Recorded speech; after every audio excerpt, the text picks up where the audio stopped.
Morning, folks. It's a drippy, dreary, not overly nasty day, but it's not all that pleasant either. Well, officially, they're saying that spring is still 6 days away, but the robins are back, so maybe they're wrong.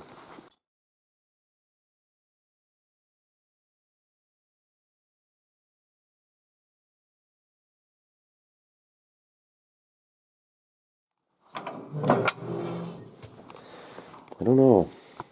It is warm enough. What time, or what temperature does this say it is here? It says it is right about 50 inside here. But I don't have a fire going or anything like that. Well, this guy, oh yeah, it's starting to dry up. Like I say, I worry about the paws, I worry about the ears. The rest of it is, you can hear it kind of, the rest of it's dry, so anyway, those should be ready to go. I need to get a hold of my friend there and see if he's got his done and when he's planning on sending them. Got that fox to send too. That'll be total probably $500 or so, but really for that many, that's really not that bad at all. Taxidermists and things, they charge quite a little bit more to do them, but the reason for this tannery being a little lower in cost is you have to do all the work. You have to, have the paws skinned. You have to have the thing fleshed and stretched and dried and ears turned, all that. They won't do any of that. The taxidermists, they do that, but they charge for it, and it's not cheap. A lot of work in a wolf, so I'm not really surprised it's not cheap. So back to this book. It's called The Complete American and Canadian Sportsman's Encyclopedia of Valuable Instruction. Guy liked long titles. 512 pages, 1,000 illustrations by Buzzicott. The book of the American and Canadian Sportsmen's Association. It was written in 1908, but looking at here, this is a 1913 revised edition. I don't know what's revised, but it's 1913, but it was wrote in 1908. I had several people in the comments say that the wire patch bullet is probably dangerous and all this stuff, and it would be if you wrap that wire loosely on there. Even as tight as you could get it, it'd be still too loose. If it came off in your barrel, it could, cause it to plug your barrel up, and that probably would boost pressures and not be very good at all. If I do this, and I'm going to do this, what you would want to do is there's a tool called a lubricizer, and basically what you're doing is your cast bullets, you're forcing them into a little round hole that is a known size, that's the right size for that cartridge and caliber of gun, and you're forcing the lead to be basically the perfect size. I have one of those, but I don't use it much. Most the bullets I cast just straight out of them, or shoot them. I cast them straight out of the mold and shoot them, and they're fine. But it's just another extra step. I pan lube my bullets instead of use the machine, which, like I say, if you're not a gun person, you got no idea what the heck I'm talking about. But if you were to wrap that wire on there as tight as you could, and then put it through one of those lubricizer machines, presses, basically, what that would do would be it would force the wire into the soft lead, so it'd be the right size, and there's really no way it could come unwrapped in the barrel or anything like that. I'm really curious to know how well they shoot, first off, and how they would expand. We used to take a big box and fill it with newspapers and magazines and things, and then we'd soak it in water, pour water all over it when we got to the shooting range or wherever, and shoot into that wet paper. And that simulates flesh pretty well. It kind of gives you an idea of what your bullet is going to do when it hits an animal, and how well it's going to expand. Like this one here. This is supposedly that's what they look like unfired. Supposedly that's what they look like after you've fired them.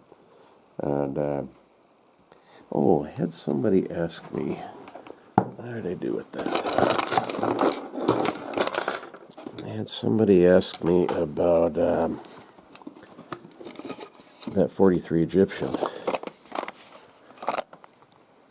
43 Egyptian.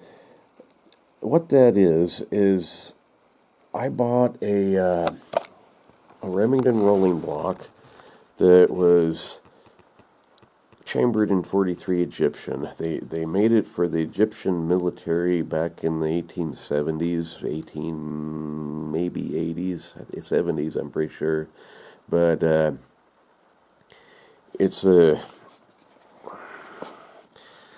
43 caliber, little short, fat bottleneck. If I can get this box open, I'll show it to you.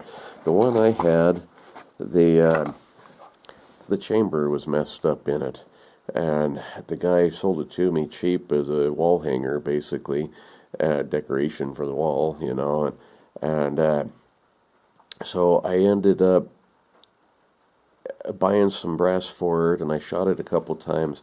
Well, the chamber was messed up enough that the brass would stick in there. I had to take a dowel and put it down the barrel and hammer it back out to get it out. So I sent it to a guy named Pat Littlechild. That it was over gunsmith from Spokane, Washington, and he drilled out the barrel, got rid of all the old rifling, and turned it from 43 caliber to 50 caliber with a barrel liner. It's got a brand new, completely new rifled tube inside that old barrel, and he turned it into a 50-70, which is the same. This is the 43 Egyptian. It's a 50 caliber rim, and like I say, it's just got a slight bottleneck to it, and 43 caliber.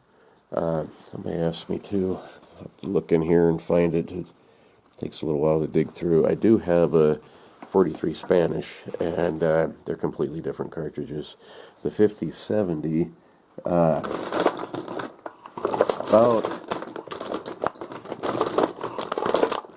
I'll have to, there's the 43 Spanish. No, yeah, that is.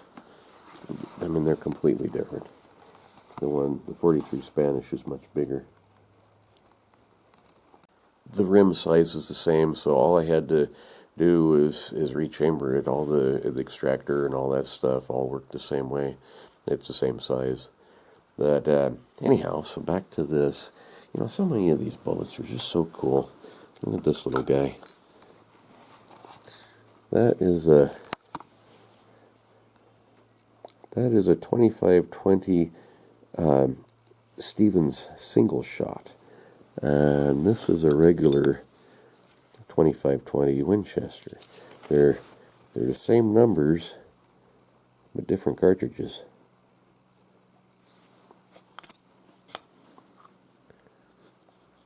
Anyway, I could go on all day with this stuff. This stuff's fun. But this is what I've been shooting in my sharps. These ring grooves in here, those are lube grooves. And like I said, if I were to wrap those with that copper wire, I don't know how I'd do it when you come to the high part, though. I don't know if it would work on these. That paper patch mold I got, I know I could do it with that. This is what they look like shot into wet newspaper. They really expand well, and I mean, that's quite a difference in size. I've never caught back a bullet out of an animal with this, and deer and elk and bears and all sorts of things. Got a mountain lion, mountain goat, antelope that they've always gone completely through.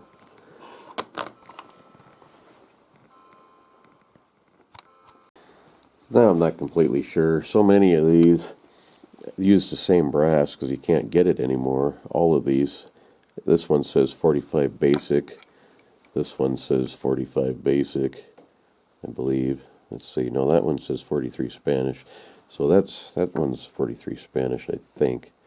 But yeah, it would be that one. But anyway, that's a 50-70. That's 43 Egyptian. This is a 45-75 Winchester, which is very, very similar. So there's just so many of them that are close, and they're a little bit different. This one here, this is a 45-70, but it's internally primed. There is no lighting in here is bad. That's a dent. That's not a hole in there. They look almost like a shotgun shell. That's a firing pin dent is what that is.